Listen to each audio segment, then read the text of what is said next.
So I don't know if you guys saw, but apparently somebody or some persons or some group, they don't know who, blew up a section of the Georgia Guidestones yesterday. Where we just learned there's been an explosion at Georgia Guidestones. Wow, I mean, it's just crazy. I mean, this is a strange time we live in. And it took us a little while looking at the footage of the things that were coming in to tell which side of the monument was exploded. But based on the way the monument faces and what sides face north and orienting it based on the video, there are reports saying that it was the English side, which has English and Spanish on it. It was not that side. It was also not the side with Russian and Chinese. In fact, based on the orientation of the monument and based on the map, it would appear that it's the side with Hindi and Swahili that was blown up. I'm going to go ahead and assume the reason they chose that side is because it's farthest away from the road and the cameras, but there's at least 4 cameras in that complex. It's one of the most heavily filmed monuments that I've ever visited. When they say warning, property under video surveillance, they are not joking around. Yeah, I mean, we were there, I don't know, 5 years ago or so, and we pulled up and filmed it, and it's something to see, like any kind of monument, but it's such a propagandistic message. But there were cameras everywhere. You know, there was at least weird. 4 or 5 cameras watching it from all the major angles. It feels extremely weird because to get to this place, you drive basically out to the middle of nowhere. There's nothing else out there, really, except this field with this thing in it. And then suddenly there's all these cameras and signs letting you know that you're being watched. Yeah, I mean, I don't know what led to the site they chose, but the town and the county is basically, it was a bunch of stonemasons from Georgia. I'm pretty sure we even drove by their pyramid quarry. You know, we it's did. The classic like Flintstones type of stone quarry. And we tried to go to the museum even during hours and it was closed. It was a very small town. That's what I remember. How many parents do you think go, hey kids, get in the car, we're driving to Georgia, we're going to see the Granite Museum. And I think it's really weird how now that it's been blown up, because what happened was somebody blew up the Swahili Hindi side at 4:03:33 in the morning. Well, actually the smoke starts at 4:03:32, but it starts blowing up at 4:03:33 in the morning, and that whole side was blown up. And then the next day, I guess they sent out the Georgia Bureau of Investigation, which I guess is like an FBI for Georgia. I didn't even know they had that. And a bunch of other teams and sheriffs and people. And they decided to go ahead and just demolish the entire thing, which they say for safety reasons. I don't know. And all of these media are reporting on how... Which caused the world to cheer? Yeah, I mean, all the media are reporting on it, and it's as if they just don't know how to read that first part. So they just have no idea who would do such a thing and why, and they just don't understand it at all. And there's almost zero context to any of these reports that are coming out as to, I mean, they'll speculate all day on everything else, right? All day, especially as each growing year passes, what the media will say is more and more special all the time. But they're acting like this is all just so vague, and really this is just a monument for the world to help guide people. You know, I don't know if very many people listening know where Elberton, Georgia is, but I'm telling you, to drive out to this monument, it's the middle of nowhere. I don't know if there's some kind of nuclear apocalypse or whatever apocalypse they're claiming is coming. People are all going to gather and concentrate on this hill in the middle of literal nowhere in Georgia and then read these in all of these languages and Babylonian cuneiform and whatever. I just don't see that happening. There's one famous author who claims that is just supposed to be information for the new civilization that would come up after a total annihilation, say, such as from nuclear destruction, because the thing was put up at the height of the Cold War. And so it's really just instructions for creating a new society. But I think that's BS, because no one is going to come out to this nowhere hill in the middle of empty Georgia and go, well, here's our instructions for the new society. It doesn't even make sense.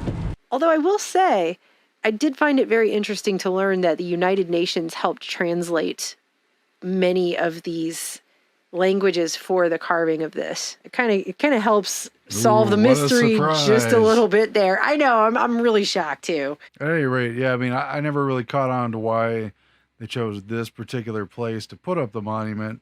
And I'm certainly not in favor of destroying monuments generally. I mean, whatever from the past is valuable, even if it was erected by a dictator. This particular monument, though, really is in the face of humanity because it appears to call for a reduction of population that is drastic and both disgusting and criminal. I mean, it's not marking a Say that battle again. that happened or a ruler that existed. It is in the face of everyone. It's just straight population control #1 on the list. Well, and it's in a very daring and offensive way. It poses to undo all the rights and ways of life of most of the countries of the world, and puts the idea that their population generally is both undesirable and a plague upon the earth. Cancer. Be You not know. a cancer on the earth is what it says, yeah. I mean, going through, reading again today and going through the list of the 10 new Tenants, whatever, tenets, are they supposed to be dictates. commandments? I'm not it sure what calls it's supposed to be. The classic 10 commandments.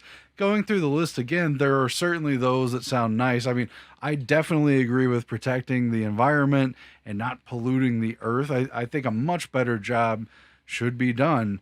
But what kind of two-faced talk is this?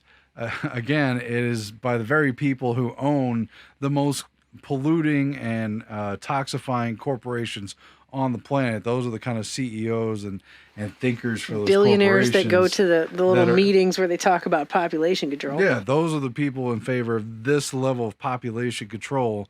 And, some of them, if you read them by themselves, might sound nice, like be friendly to nature and love truth and the infinite universe. Well, how could anyone who could connect with the infinite universe and love truth and beauty possibly hold the mentality that 9 out of 10 people's lives are worthless and that we should depopulate to such an extreme level?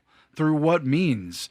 Well, there is no way to depopulate to an extreme level without being a tyrannical douchebag and a murdering piece of crap. Certainly, it won't be with the consent of everyone unless you brainwash them into Unless doing the world themselves becomes in. a cult. Well, that may have happened actually, but Oh, that's sad. certainly this does seem to strike a chord with the times. I mean, this looks every bit like an angry population that has had enough of globalist people telling the rest of the world what to do, making veiled, vaguish threats about cutting off everyone's resources and money and, forcing them to stay home and cutting them off from meat and gasoline and other major resources. This feels like it's coming top down from the kind of people who are concocting the undoing of the world. It feels like that's what's happening. Certainly I don't condone violence or terroristic acts or, destruction of private property. But I understand the anger behind it. And obviously, we're all pretty fed up with what's going on. So I could see where that was an assault on a message that looks provocatively like taunting in everyone's face. And this place has been graffitied and disturbed before. People spray painting things like Death to New World Order. And I mean, how could you understand what is written there and the associated eugenics mentality behind it and not be outraged? How a lot of people certainly are. And I think it's really interesting because the guy who runs the Alberton, he's the executive VP of the Alberton Granite Association. You got to check out what he tells the local news about this monument. The man whose company maintains the site says vandalism has happened before, but never like this. We actually had to install cameras several years ago after the vandalism got so bad. But, it does break my heart. If you don't like the message that was written on them, that's understandable. That's your prerogative. But, there's no reason to take it away from other people that might. But that guy doesn't know why you would take that message away from those who might appreciate it. The handful of people who understand world order and the rationales behind depopulating 90% or possibly more of the total population of the world.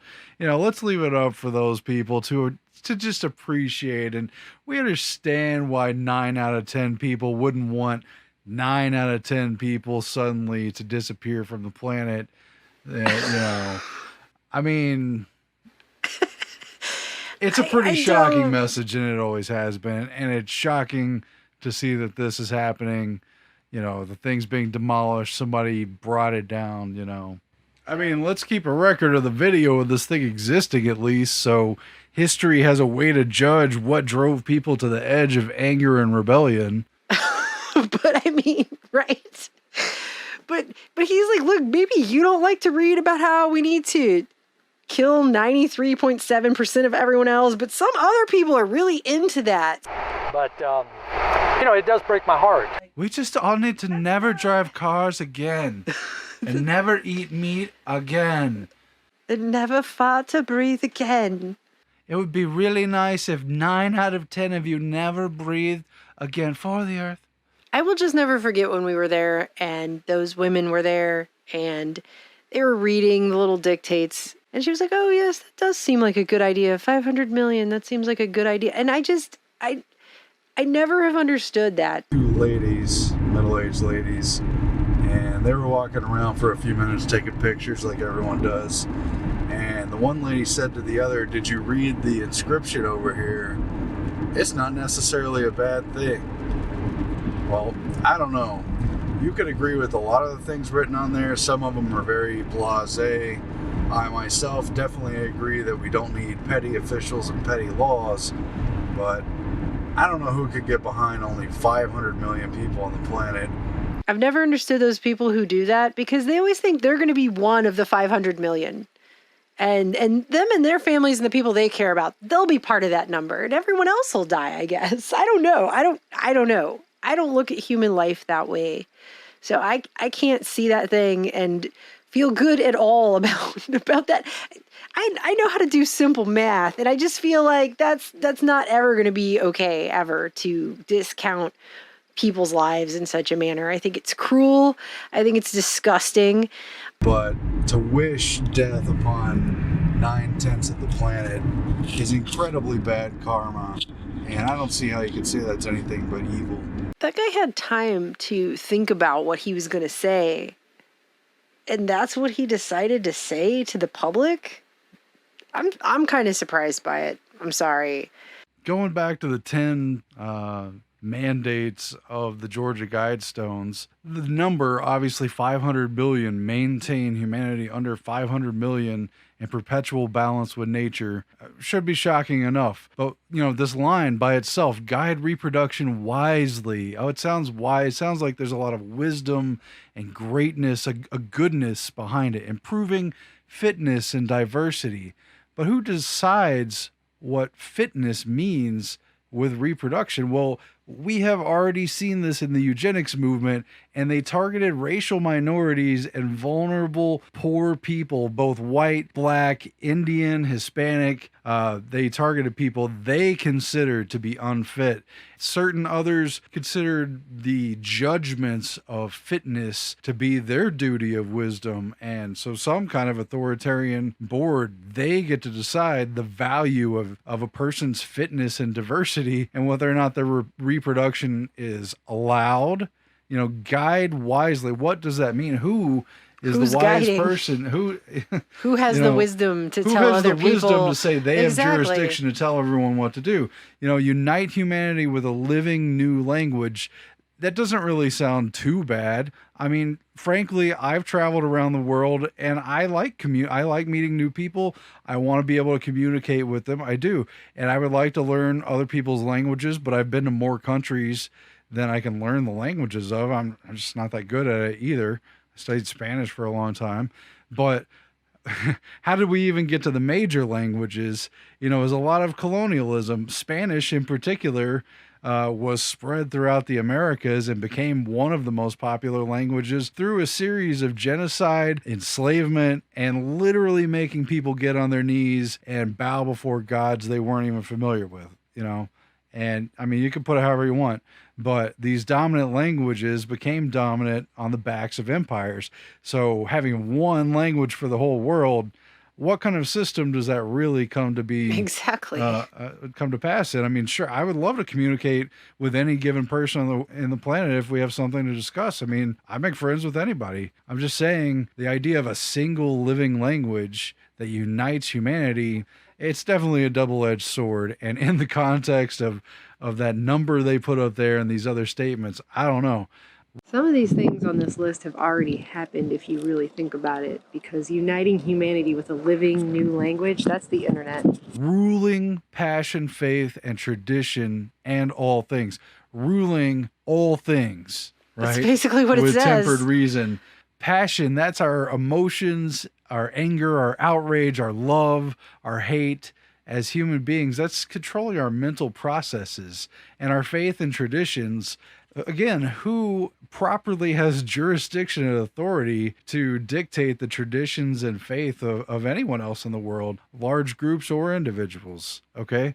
So ruling and all other things, fair laws and just courts. That's good. Let's I mean, hope so. most people can agree with that. World court is controversial. Let all nations rule internally, resolving external disputes in a world court. That's the United Nations.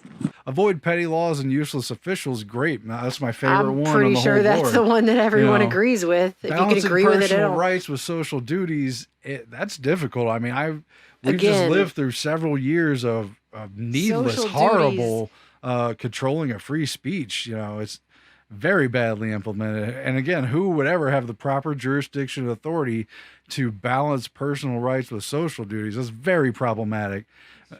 And then the contradiction of the whole thing: prize beauty, love, and truth, and seek harmony with the infinite. Sounds pretty good to me. I'm good in theory. But how could someone who wants that level of depopulation possibly fulfill that? I see no way. It sounds like a bunch of really nice love and light, new agey kind of talk, but you can't really back it up with maintaining humanity under 500 million in perpetual balance with nature, because the word maintain obviously means kill or don't allow to be born or something. It means some levels of control on somebody deciding somewhere who else is going to get to procreate or reproduce or whatever, who gets to live and who gets to die. That's basically what that is. That's what maintain is. That's what it means in this context. I'm sorry, but... And be not a cancer on the earth, he who smelt it dealt it. I mean, I'm saying, right? Like who are the wise, tiny group of influential, who gets to decide who's a cancer on the earth? Who were interested in this kind of eugenics policy? They get to decide who's a cancer. Everyone else is a cancer on the earth. Well, they obviously decided. They put a number on it, so that's who a cancer is. Like, the thing is a lot of these same people, if you go back and back and back, were made extremely wealthy by the very things that are complete antithesis to everything on this list. I mean, straight up. And they want to go back to a time before all of those decisions were made that would have put them in those positions to even have the money to make this monument in the first place. That's irony, I think. That's an extreme level of painful irony. Yeah. And you can't rule all things and also avoid petty laws and useless officials. Those two things are diametrically they don't work. Because you would need petty laws and useless officials to enforce all of the other stuff on this list. So maybe the stone blew up because it contradicted all logic. It was so ironic and the logic was so fail, it just exploded. I think it's really weird that there are so many cameras. There's at least 4, if not 5 or 6 cameras at this site, but definitely at least 4 that we counted. I'm not sure about the road. And the Georgia Bureau of Information is giving everyone this one little edited video that shows 2 angles, and it cuts off one of the angles extremely quickly.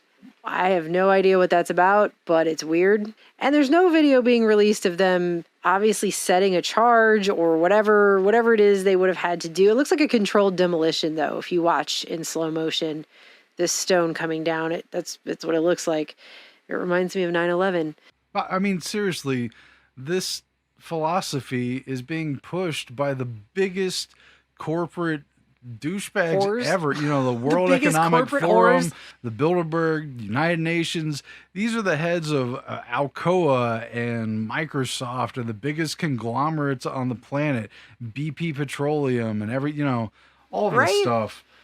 And they're going to sit and sanctimoniously hand down the dictates of what's good for the earth. Are you kidding me? Like, it's a joke. It's a joke.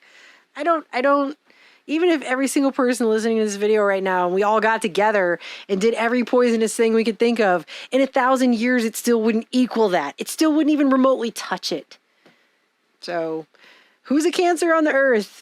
You know, this is just some divisive bull, this whole thing. And I just leave it up for the people who want to read that. You know, it does break my heart. You know, if you don't like the message that was written on them, you know, that's understandable. That's your prerogative. But, you know, there's no reason to take it away from other people that might. Let's leave up this genocidal message for the people who really like genocide. That's what that sounds like to me when I hear that guy say that. We actually did the figures, by the way, and when this was put up in 1980, there was a population of about 4.5 million people. This would have meant depopulating 88.8% of everyone. At the time it was put up, now it would be more like 93.7% of everyone.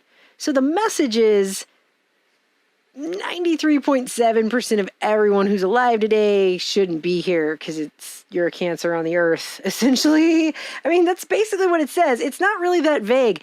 All these news reporters and all these different outlets, they keep talking about how vague. This is a vague message for a potential apocalypse.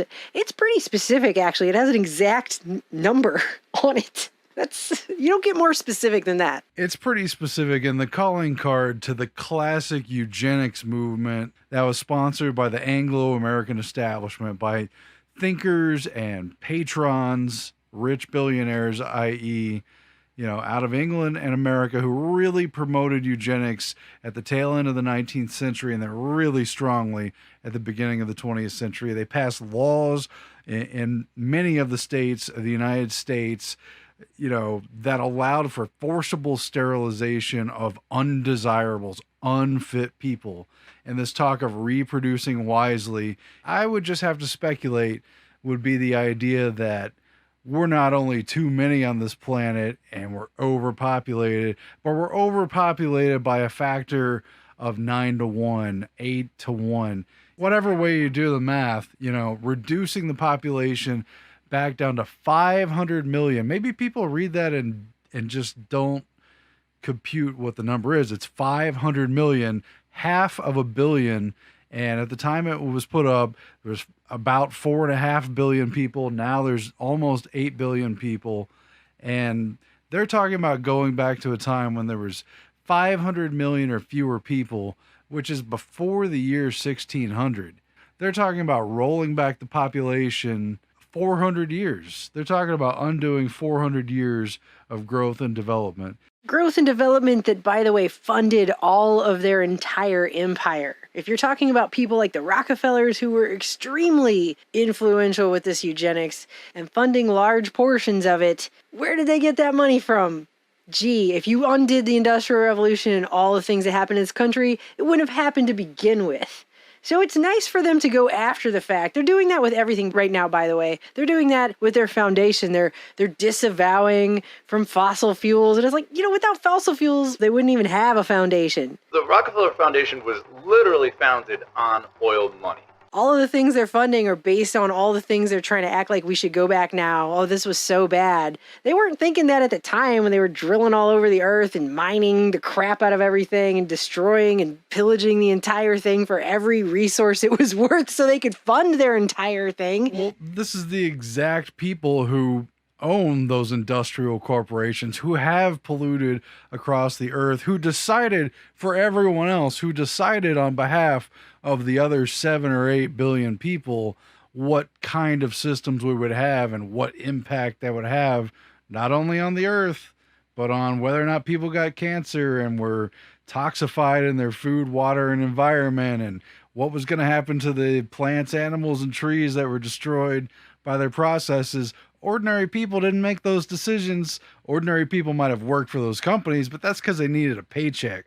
The decisions were made by higher ups, and the people who own and make decisions for those companies are hand in glove the exact types of people from not only the eugenics movement, but from organizations like WEF or the United Nations or the Club of Rome, various other organizations. And it's just, it's supposedly a mystery who built it and who this R.C. Christian pseudonym person was, but it's also not that big of a mystery to imagine what tiny group of influential Americans cared so much about the earth that they wanted to depopulate by about, give or take, 90%. It's not that big of a mystery. They propagandized all throughout the 20th century. I've personally just done countless videos. I've got a collection of books on the topic. I mean, it's not a mystery except to the public who don't know anything about this topic and haven't researched it. I don't know that it matters specifically who cut the check for the Stones. Like, the people who agree with this message, it's pretty obvious. It's a pretty small world when it comes to that level of the top of the pyramid who think these things and promote these ideas. But it's just some rich people throwing out their propaganda. That's basically what it is. If I mean, anyone who has that much money can go get people to carve things into stone, put it on a hill, and aim a camera at it. It doesn't mean it's true or real or right or good. So it's really weird because the night before, I was just being kind of sarcastic, making a joke to Aaron about, how that's probably going to be one of the only things left standing after they're done with all this ridiculous nonsense that's going on right now. And then if it is far enough in the future, some people might stumble upon it and actually think like, oh, this really is the most important thing. And I was joking. I was joking around. And then the next day, my best friend sends me a text. Oh, by the way, it looks like somebody blew up the Georgia Guidestones. That was weird that you were talking about that, but it's very clear, like, people are angry. They're furious about the things going on in the world right now, and in particular, how much of it is top-down control. And it's extremely clear that if the things on this monument ever take place, it won't be by the will of the people. It won't be a democratic, elected process that reflects the will of the people. It'll be a top-down authoritarian control measure that involves depopulation and the killing of a lot of people. If they accomplish what's on that monument, that'll be how it was done. So it's a prehistory that's written that's like ironically telling the truth in a veiled sense so that it seems like they're not telling the truth. It's a weird predictive programming.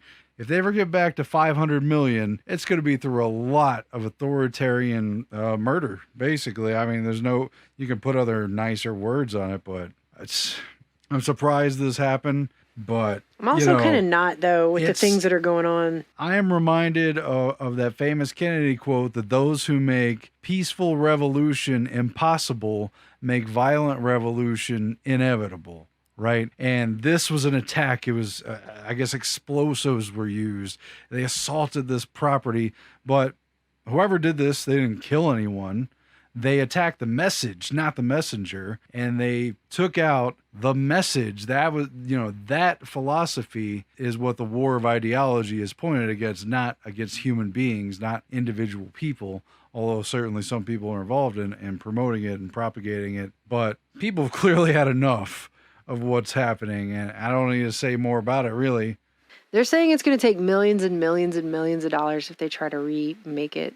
I'm wondering what they're going to do now. Are they going to put something else up? Something else? Are they going to revise that message? Are they going to add more to it? I'm just curious now what they're going to do. They're going to leave it down? What do you think?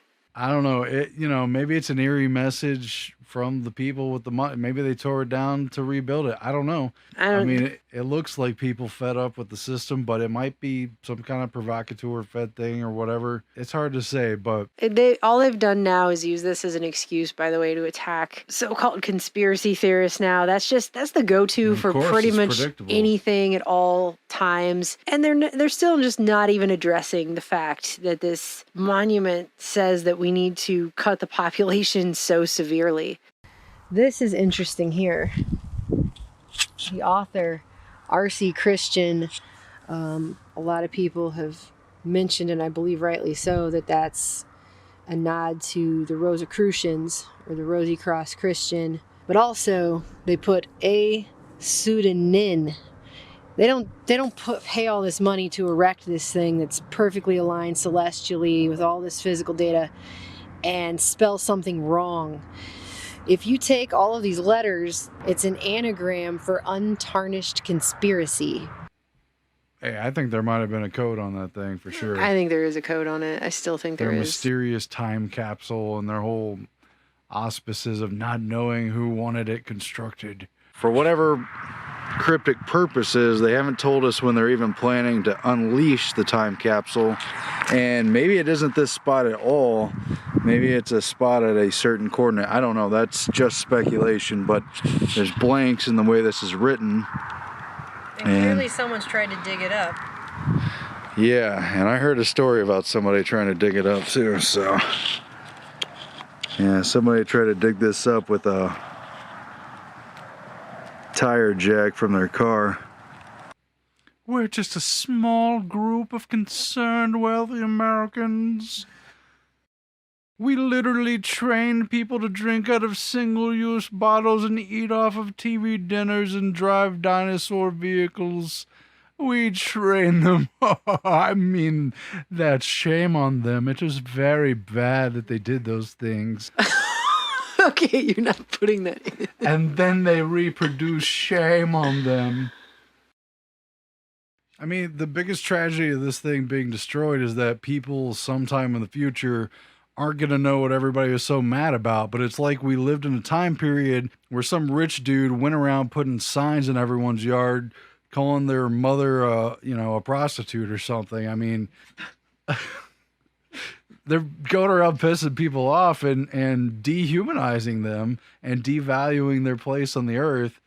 And they wonder why people are getting mad about it. Well, that's the biggest thing is the pretending like they don't understand why people are upset thing. You're a conspiracy theorist, basically, if you know simple math.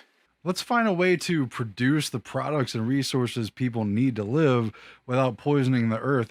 Totally. Yeah, But I agree. if your only solution to that formula is killing people, you need to rework it. You need to go try back again. to math class. I'm not celebrating people being forced to use bombs to blow things up because they're so frustrated with the way that the world is happening.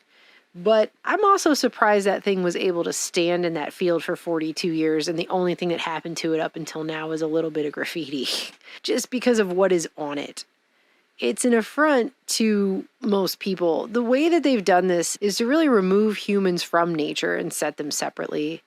And we're all part of the same ecosystem. This is all the same thing here. We are nature. I mean, we're part of it. To act like we're separate from it and we're not nature and we're some other thing entirely and we're a cancer, since obviously humans are the ones reading. I don't think animals and other things are going up to this thing reading these languages.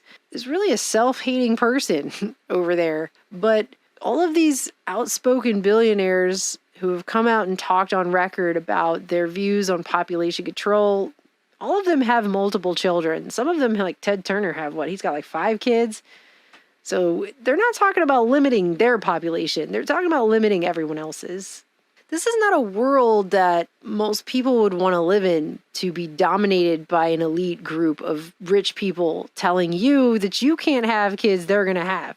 I tend to think that when this person or persons gets brought in for the charges of this thing, if that ever does happen, there's probably going to be people all over this world offering to put up their bail, probably just for the decades and decades of anger. And I just think it's amazing how the media, even now, even at this time, even at this late stage of whatever society is at this moment, whatever we are now, I don't even know what's going on anymore in this society. Everything is insane, okay? But even now, the media is still going to try and pretend like they don't understand and have no clue why anyone would be offended by this monument or upset that it exists. Just, they'll go all out of their way all day to totally pretend to care when it's something that's happened. It's a historical monument that upsets people for obvious reasons. Things like the Civil War and things like that. This one comes up and they just act like they have no idea why anyone would be offended when this one actually offends almost everybody equally. What do they not like? It's written in stone and the sun shines through the hole in the middle. Why don't they like it? It's written in stone. It's pretty. Which just goes to show you, by the way, that anybody with enough money can write anything in stone. It doesn't make it true or right or good or real. I continue to be shocked by everything that's happening all the time. I don't know what else to say. When we saw this had happened, we almost couldn't believe it. And I'm wondering now, just my last thoughts are they going to dig up the time capsule? I'm pretty sure people have tried to dig up the time capsule. I kind of hope they don't dig up the time capsule. I'm a little concerned that it's not the means to... like, if it has anything to do with number 1 on the list, we probably want to leave the time capsule exactly where it is and not open it. I think it's just been sad. And I'm not sad that it's gone. So I'm sorry if those people who really wanted to come read about how we need to have 93.7% less people on Earth aren't going to be able to drive out to the literal middle of nowhere in Georgia. I'm sorry that the people who like to fly private jets to a hill out in the middle of nowhere in Georgia are no longer going to be able to visit their genocidal monument. I'm not really sad it's gone. Don't worry, the Guidestones will be available holographically in the metaverse. Future generations. So that it'll they can be the go, home screen for most of the users. Oh, God. Oh, I'm so done with all of this. I really am. We're going to all sit around and pretend like it's so horrible that this has happened. How many people really are just sobbing their eyes out tonight that they're not going to get to go? I saw a picture of a man literally peeing on this monument. It's when a Monty Python sketch becomes real and then becomes stretched out in an Inception-like way forever. And I don't want to live in that place, so that won't be for me. But I'm not sad it's gone. I am not condoning blowing up monuments. I'm just saying I'm not going to pretend like I just saw 15 people in the mainstream media do that I don't understand why that could possibly have occurred. They're all acting surprised, and I just don't. I'm sorry, but really, you have to go to a special acting class to be able to pretend to be surprised about something like this. And that's it. So the great stone commandments of the 21st century have been destroyed, so future's unwritten now. I actually like it that way.